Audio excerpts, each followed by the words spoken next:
Okay, it's 23 minutes now to midday, and it's a busy programme this morning. Joined by Graham Payne from Sussex 4x4 Response. Morning, Graham.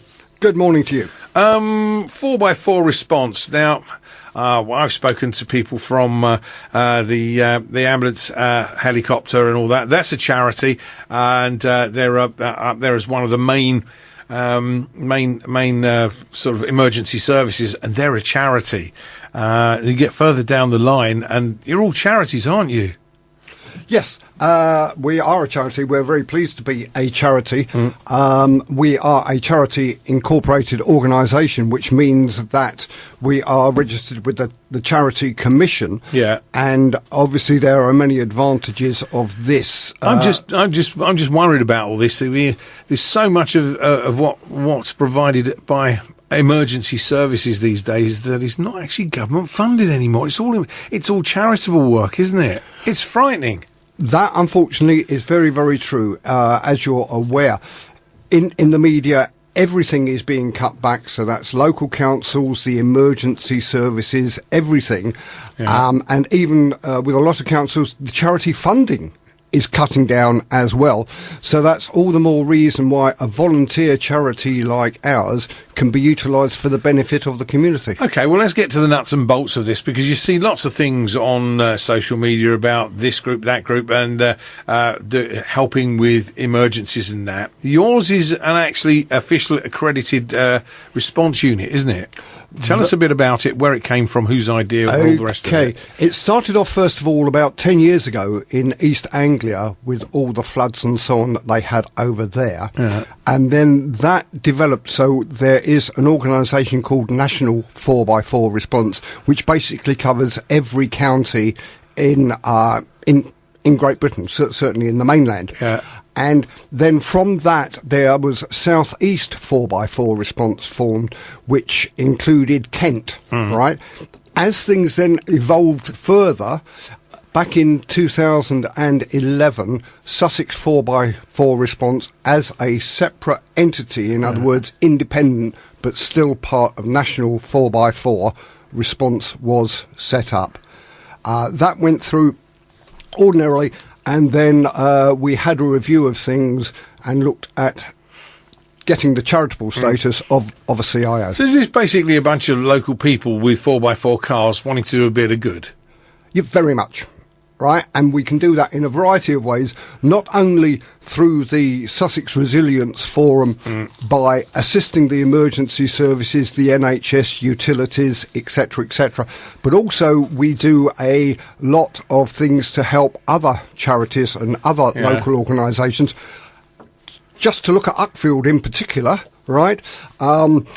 If you remember the late night shopping that you had just before Christmas, if you notice, there were some strange people who looked like they'd been tangoed because they were in orange and so on. Yeah, that was us. You got to have the reflective gear these days. That you're nobody. High-vis. If you haven't got your high vis, you're nobody. That's right. I'm guessing. I mean, with a lot of this, came out of Mr. Cameron's original thing way back when he started talking about the big community and getting involved. It seems to be an awful lot of it. You mentioned the Resilience Group, which of course is about as well and gets involved. There are lots and lots of people who want to get involved in helping, and you've all got these different groups, and say the Sussex Response 4x4 Response is one. How is all this stuff coordinated? Because otherwise you're going to have sort of 100 different groups all saying, well, we want to do that, we want to do that. How is this all coordinated? Okay, it's all coordinated actually through the Sussex Community Volunteer Partnership, which is part of the Sussex Resilience Forum. Right. Sussex Resilience Forum consists of Category 1 responders, which is the emergency services, etc., Category 2, more like the utilities, British Rail, blah, blah, blah, and Category 3, which is the volunteers. Now, if you want to be really credible and show that you are of an acceptable or expected standard to the community that you're seeking to serve, the Sussex Resilience Forum is the organisation that is the umbrella. Who set that up? Well, this is set up by Suspol, the Fire and Rescue Services, CCAM, So it's set up by the official emergency services. You're officially registered to aid and assist the emergency services. This is what I'm trying to get to, because, as I say, you see so much of this stuff, and a lot of it just looks like people, I've got a 4x4 car, I'm going to get out there in the bad weather, and I like driving in the bad weather, so I can help. No. And all they really want to do is get their name in the paper. That's right. You can say that. I couldn't possibly comment on that.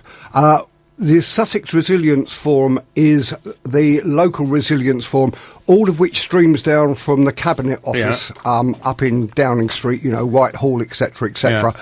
So everything is properly organised. The Army is part of things, the services and so on. Yeah. And we are there to assist them in their roles, which, as you were saying earlier, are getting limited more and more because of cuts that are going on throughout the whole scenario. It's becoming more and more important. I get all of that, but your literature here actually says your first thing to do, or on your website, it says is to help local authorities and emergency services in adverse weather conditions. That's correct. It's not just the adverse weather, is it? Well, we're extremely fortunate from 2 points of view. One, we haven't had too much adverse weather over the past 2 or 3 years. Generally. And two, through the SRF, we have sometimes daily telephone conference calls. Yeah. So we have input from the Met Office, the Environmental Agency, etc., etc. So when there's what's known as a slow burner, in other words, there's a weather condition coming, the local authorities, Environmental Agency and so on, can put their contingency plans in place, which I must say Sussex does very well. We cover the whole of Sussex. Yeah. So there is as little impact as possible on the environment and therefore the community. I was going to say, there's so much planning goes on these days, and some of it is for some people looking at it think it's a little over the top, for the kind of weather that we get. Yes, there's a value to all of these things, but is this not sometimes talking up to the point of hysteria? I would beg to differ on you with that, and I'll give you an example. Yeah. Easter Monday, I don't know if you remember, there was Storm Katie. Oh, yeah. When mega trees blew down all over the county. The police got about 200 calls about that. Yeah. Obviously, that was stretching their resources to the limit. So what they did was they actually called us, and where trees had fallen down over the roads, we went out, guided traffic round these fallen trees, etc., waited till people came along with chainsaws to clear them and so on. So what we were doing, we were allowing the emergency services, in this case the police and the fire service, to get on with doing the jobs that only they could do. Yeah. And we, with their permission and their authorisation, were able to assist motorists. So effectively became traffic assistance for the day. We do quite a bit of that. Yeah. Because we do things like bonfire marches, we do charity walks, etc., etc. I'm not really having a go about this at all. I'm just trying to get to the bottom of why and wherefore. But it looks to me like it's very much a case of public services don't have enough invested in them to have enough people to do this, and are reliant very heavily on volunteers these days. That is correct. Not a good situation, is it? No. However, if you go back in time, you look at your St John's ambulance, you look at British Red Cross, WRV. Oh no, it's not WRVS, is it? The Women's Voluntary Service, etc., etc. Samaritans, whatever you want to, anything like this. They're all still in existence. They are, right, and they're getting utilised more and more. You look at things like the Salvation Army, all the work that they do, right, and they are getting more and more calls on them now so as to help, because the statutory organisations don't have the resources to be able to do Okay, so let's take this on a stage further then, because you're a registered charity. You rely on either public donation or some form of sponsorship or some kind of grant from somewhere. How do you guys survive? Okay, well, first of all, our members do pay a fee. Secondly, when it comes to donations and grants, we have been very fortunate. We do go looking for that sort of thing. When we get called out by the emergency services or whatever, we do have a memorandum of understanding with them, which means there is a set fee for mileage, etc., and that then goes back to the responder who's used their vehicle, right? Equally, we are very fortunate in that, and this is where I can highlight Uckfield once again. A couple of years ago, the Masonic Lodge here teamed up with, I think it was the Brighton Masonic Lodge, and gave us money so that we were able to get an inflatable shelter, right, which goes up and it's open at the front. So that means if we are in a situation where we're up in woodland or something like that, hammering down with rain, whatever, we can shelter inside. Equally, should one of the vehicles need repair, we can then take it in there and repair it. And that will actually be seen on Sunday afternoon at the Horham Scouts Fun Day. I'm sure there are lots of things to this. I mean, you're just like a lot of voluntary organisations that are trying and obviously desperately needed funds. I'm not decrying the work you do at all. I'm just wondering how on earth you will survive, because if we're told by government there's not enough money to invest in emergency services, where on earth is the money coming from? Because looking at your website, you've got a lot of cars there, you've got a lot of people in high-vis jackets. You're wearing pretty much a uniform today with a badge and all the rest of the bits and pieces. Where does the money come from? Well, I mean, it's you're not talking cheap here, are you? No. As volunteers, we choose to take up this sort of community action, and therefore a lot of the stuff that we will have, we actually pay for it ourselves. Right. Okay. Now there are other things whereby, going back to grants and so on. Southeast Water gave us a grant recently because we'd helped out with that water incident. We bought a lot of amateur radios. Giles York, who's the Chief Constable of Sussex. I know Giles York, yes. Okay. Yes. So you will have seen the picture of where they gave us a vehicle that we turned into a command and control vehicle.